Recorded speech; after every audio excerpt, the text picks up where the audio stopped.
BSF এর থেকে কোনো ধরনের উত্তেজনা বা অন্যরকম কোনো কিছু ওটার প্রতিকার করবে হলো বিজিবি যে নির্দেশনা দেওয়া হয়েছে তারা যে কোনো পরিস্থিতিতে সব সময় প্রস্তুত থাকে, যে কোনো পরিস্থিতি মোকাবেলা করার জন্য তারা প্রস্তুত থাকে। সীমান্তে ওই ধরনের কোনো বড় ধরনের কোনো উত্তেজনা নাই।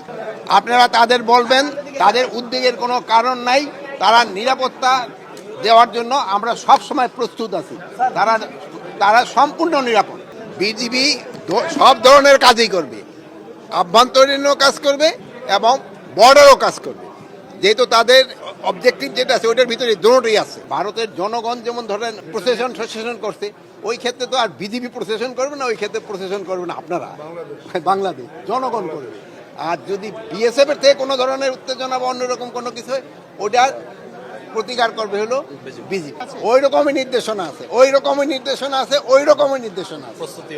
এবং